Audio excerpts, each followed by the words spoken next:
Hello everyone, Yash here. अब देखो, Monday का जो मार्केट रह सकता है वो कैसा रह सकता है। आने वाले दिन में गिरावट देखने को मिलेगी या नहीं मिलेगी, ठीक है। और वीकली आउटलुक क्या हो सकता है, मार्केट क्रैश करेगा या नहीं करेगा, गिरेगा या नहीं गिरेगा, या ऑल टाइम हाई यहीं से लगने वाला है, बॉटम बन चुका है, क्या है वो शुरू करते हैं। तो ये है वीकली टाइम फ्रेम। अब वीकली टाइम फ्रेम पे एक चीज में दो पैटर्न बन रहे हैं। अगर मैं आपको ठीक से दिखाऊं, ठीक है, तो देखो, ये लाइन चार्ट मैंने लगाया। अगर लाइन चार्ट पे आप देखोगे तो एक ट्रेंड लाइन का ब्रेकआउट दिखेगा आपको, ठीक है। ये ट्रेंड लाइन का ब्रेकआउट दिख रहा है आपको, ठीक है। इसके अकॉर्डिंग मार्केट यहाँ से अब निकल चुका है, तो एक रिट्रेसमेंट आ सकता है 17,400, और फिर ये यहाँ से मान लो कि आप भाई वापस से और ऊपर की जर्नी कंटिन्यू कर दें, ठीक। लेकिन अगर ऐसा नहीं होता किसी केस में, तो ये जो पैटर्न है ये एक हेड एंड शोल्डर फॉर्मेशन के हिसाब से बनने जा रहा है। अगर आप ठीक से देख पा रहे होंगे तो ये पैटर्न की जो फॉर्मेशन है वो एक हेड एंड शोल्डर पैटर्न के हिसाब से बनने जा रही है, ठीक है। ये थोड़ा बहुत और ऊपर ये इस टॉप तक आ सकता है। ये जो टॉप लगा था ना इस कैंडल का, इस कैंडल के टॉप जो कि 18,100 के आसपास है, मार्केट फिर यहाँ से एक हेड एंड शोल्डर फॉर्मेशन को कंप्लीट कर सकता है, ठीक है। अगर ये वीकली टाइम फ्रेम पे ये चीज पॉसिबल हो जाती है, ठीक है, बहुत ही बढ़िया पैटर्न बनेगा। मैं तो चाहता हूँ मार्केट यहाँ तक आए। अब क्योंकि देखो, मर मर के ये चढ़ तो गया ऊपर, इसने लॉस भी करा दिया, मुझे भी हुआ, इनफैक्ट लॉस काफी बड़ा हुआ, और वो लॉस को मैंने शेयर भी किया है अपने टेलीग्राम चैनल पर, आप जाके देख सकते हैं, ठीक है। कोई बात नहीं, मेरे को जो पता है उसके हिसाब से मार्केट एक बहुत बड़ा रेड कैंडल प्रेजेंट जरूर करेगा, ठीक है। थोड़ा लेट करे, थोड़ा और ऊपर ट्रैप करके करे, तो वीकली टाइम फ्रेम पे अगर ये हेड एंड शोल्डर फॉर्मेशन बन जाती है जैसे कि मैंने दिखाया, तो भैया इतना बड़ा ब्रेकडाउन आएगा मार्केट में। ये जितनी बड़ी इसका टॉप है, और यहाँ से मेजरमेंट कर लो आप, ये आपका निफ्टी एक्चुअल में वापस ये 14-15 हजार रुपए के नीचे आ जाएगा। ये मतलब वीकली टाइम फ्रेम है, तो इसको ये मत समझ लेना कि 14-15 दिन की बात कर रहा हूँ।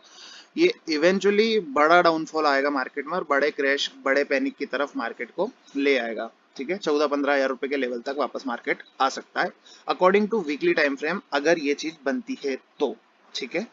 हाँ, एक चीज और हो सकती है कि मार्केट यहाँ से गिरे जरूर, ठीक है। मार्केट जैसे यहाँ से गिरे जरूर, लेकिन ये एक डबल बॉटम बना ले इस एरिया में, ठीक है। इस एरिया में कैसे बनेगा वो, ये इस तरह से बनेगा, ठीक है। क्योंकि पहला बॉटम तो मार्केट के पास ये हो गया, ये पहला बॉटम हो गया, ये दूसरा बॉटम, ठीक है। तो मार्केट इस तरह से एक डब्ल्यू पैटर्न फॉर्मेशन करके भी ऊपर जा सकता है आने वाले दिनों में। लेकिन अगर ऐसा नहीं होता है तो ये हेड एंड शोल्डर पक्का है कि ये बनेगा, और ये अगर बनता है तो मार्केट बड़ा क्रैकडाउन आपको दिखाएगा। ये हो गई हमारे वीकली टाइम फ्रेम पे चर्चा। अभी डेली टाइम फ्रेम पे हमें क्या दिखता है वो देख लेते हैं। देखो, डेली टाइम फ्रेम पे मार्केट ने एक बहुत बड़े रेजिस्टेंस के ऊपर अपने आप को कंसीडर किया क्लोजिंग करने के लिए, ठीक है।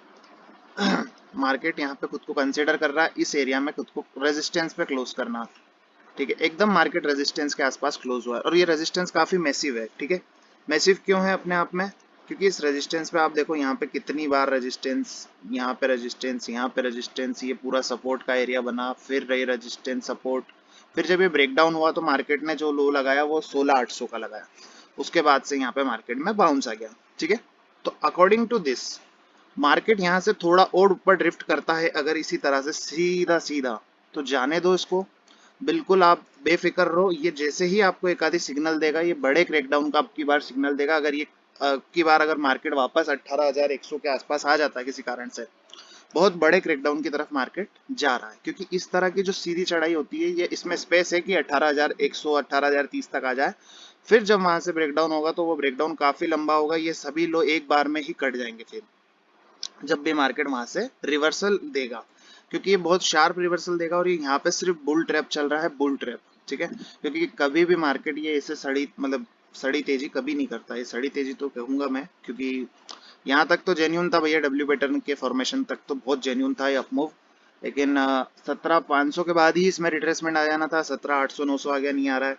तो अगर ये इसी की हरकत को कंटिन्यू रखता है और इन लेवल्स को पार करता है, इन लेवल्स पे ब्रेकडाउन सॉरी ब्रेकआउट करता है, तो आपको मार्केट जरूर वापस से 16,800 और इन सभी के नीचे देखने को मिलने वाला है, ठीक है। लेकिन कंडीशंस क्या बताई कि अगर मार्केट सीधा सीधा 18,100 जाता है, ठीक है, अगर मार्केट यहीं से फॉल करता है किसी कारण से सोमवार से, तो आपको जो मार्केट में पहला सपोर्ट मिलेगा वो 17,550, दूसरा 17,330 के आसपास कहीं पे मिलने वाला है, ठीक है।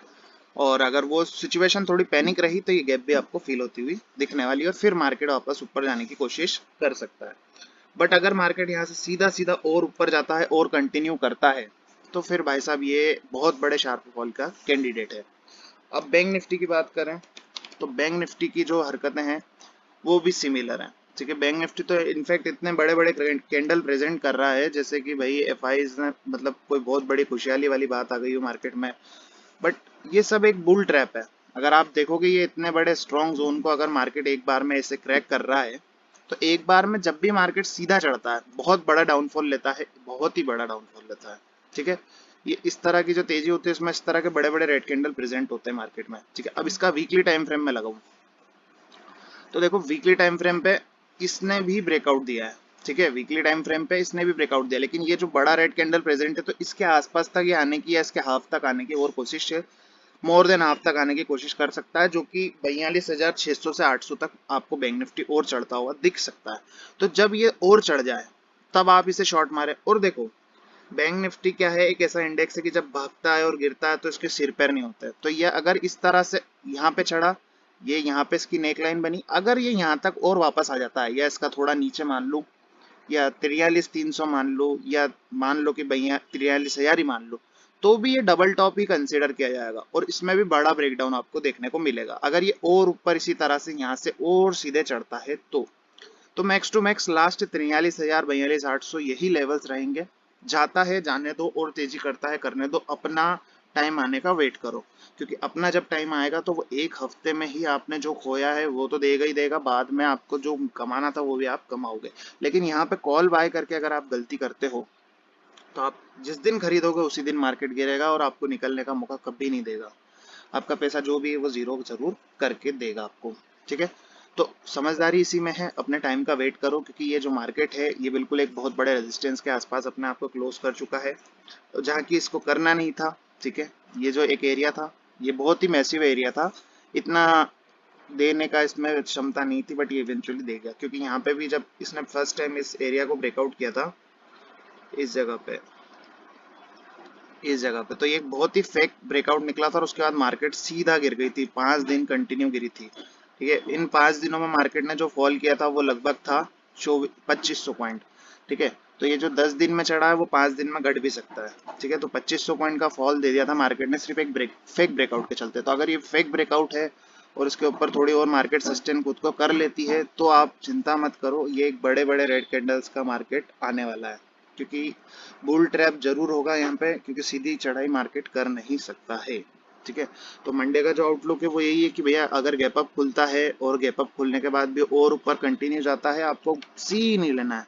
आप मई के मंथली पुट खरीद सकते हैं, मई के जैसे आपको अगर 500 क्वांटिटी खरीदना है तो पहले 100 खरीदो, फिर 200 खरीदो, धीरे धीरे करके आप एवरेज करो, इवेंचुअली आपके पुट प्रॉफिट में आएंगे जब भी ये एक बार फॉल लेगा, क्योंकि ये फॉल तो जरूर लेगा, इतना और सीधे चढ़ेगा इसमें आपको ज़्यादा एक्सपेक्टेशन नहीं है, क्योंकि इन्फोसिस के रिजल्ट खतरनाक खराब आए हैं, उसके बाद अभी एचडीएफसी के आना बाकी हैं या शायद आ जाएंगे आज।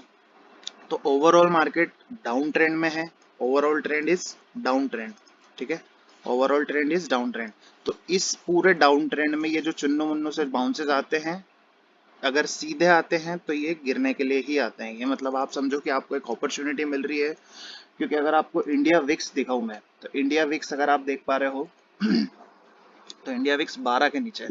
अब इंडिया विक्स जब भी 12 के नीचे जाता है ये काफी बड़े सपोर्ट के आसपास तो ऑलरेडी है, इसमें एक बहुत बड़ा ब्रेकआउट आने के चांसेस अब इंडिया विक्स में हैं। तो इंडिया विक्स आपको वापस ये 20 के आसपास 15 इस लेवल के आसपास बहुत इजीली आता हुआ दिखने वाला है कुछ दिनों में। तो इंडिया विक्स जब भी 12 के नीचे जाता है तो वो मान लीजिए कि मार्केट का टॉप होता है। ठीक है, आप उसको कंसिडर कर सकते हैं कि मार्केट टॉप पे आ चुका है। तो चांसेस यही रहेंगे कि भाई आपको मार्केट जरूर गिरते हुए दिखेगा, थोड़ा लेट गिरे, हो सकता है अप्रैल में छुट्टियां ज्यादा थी इस चक्कर में अप्रैल में गिरे ही नहीं, है ना, और ऊपर ही टंगा रहे। तो अगर ऊपर टंगा रहता है तो आपको अपने कॉल में हो तो कॉल की प्रॉफिट बुकिंग करना चाहिए और मार्केट को गिरने देने का वेट करना चाहिए, क्योंकि इवेंचुअली जो मार्केट है वो नीचे आने का कैंडिडेट पक्का है। ठीक है, ये बात मैं श्योरिटी के साथ कह सकता हूँ। बट वीडियो सिर्फ एजुकेशनल पर्पज पे, तो आप मेरे कहने से बाय सेल को बिल्कुल ना दबाएं। ठीक है, बाय सेल अपनी मर्जी से करें, मेरे कहने से नहीं करें। ठीक है, यस ट्रेड नाम से मेरा फ्री टेलीग्राम चैनल है, आपकी मर्जी हो तो आप इसे सब्सक्राइब करें, नहीं हो तो ना करें। ठीक है, ये मेरा जो इस पुट के चक्कर में लॉस हुआ है, क्योंकि मुझे अगर यहाँ पे प्रॉफिट होता तो मेरा प्रॉफिट 3 से 5 लाख रुपए से कम नहीं होता, मुझे इतना पता है। ठीक है, तो ठीक है, गया जो गया, बाकी वापस आ जाएगा 1 हफ्ते में। मुझे जब ये पता है कि जब भी मार्केट गिरेगा वो 1 हफ्ते में मेरा पूरा पैसा वापस रिटर्न करेगा, प्लस ऊपर की अर्निंग भी वो मुझे जरूर देगा। तो मैं यही वेट कर रहा हूँ कि मार्केट अगर इसी तरह की एक स्ट्रेट फॉरवर्ड रैली देता है तो ये मार्केट डबल टॉप का कैंडिडेट रहेगा और ये बहुत जोर से गिरेगा। ठीक है, अगर इतना नहीं आता है तो एटलीस्ट ये इतना तो आएगा, मतलब 42-43 के आसपास, 42,800-43,000 के आसपास जरूर आएगा। फिर वहां से एक लोअर हाई बनेगा, इसमें फॉर्मेशन बन सकता है, डबल टॉप बन सकता है, कुछ भी बन सकता है। इवेंचुअली ये गिरने का कैंडिडेट रहेगा, जो कि मैंने आपको अच्छे से समझाया है। क्योंकि अगर ये यहीं से गिर जाता तो इसमें एक बहुत बड़ा हेड एंड शोल्डर बन जाता, ये एक शोल्डर, ये हेड, और ये अगर यहीं से फॉल करता तो ये बहुत बड़े हेड एंड शोल्डर में बदल जाता। अब हो सकता है कल एक बड़ी एंगल्फिंग भी बन सकती है, लेकिन हो सकता है और होने में फर्क है, क्योंकि एफआई को साफ पता है कि भैया आप यहाँ पे क्या हरकतें करोगे, रिटेलर क्या हरकत कर सकता है इन एरियाज पे, तो वो पहले ही रेडी है। तो वो ट्रैप आपको किसी ऐसी जगह से करेगा जहां आप सोच नहीं सकते हो, है ना। तो जब सोच ही नहीं सकते तो उसको होने देने का वेट करो, इवेंचुअली फॉल आएगा, अपन पैसा कमाएंगे। ठीक है, क्योंकि मेरे को भी गलत प्रिडिक्शन देके कोई अपने पैसे का लॉस करवा के शौक तो है नहीं, है ना। तो अगर मुझे भी लॉस हुआ है तो जाहिर सी बात है कि मैं उसी को कंसिडर कर रहा था कि भाई मार्केट गिरे गिरे गिरे, क्योंकि गिरना चाहिए उसको टेक्निकल के हिसाब से, बट लेट इट बी, अगर नहीं गिरा है तो गिरेगा जरूर, क्योंकि इस तरह की तेजी बिल्कुल भी सस्टेनेबल नहीं रहती है। ठीक है।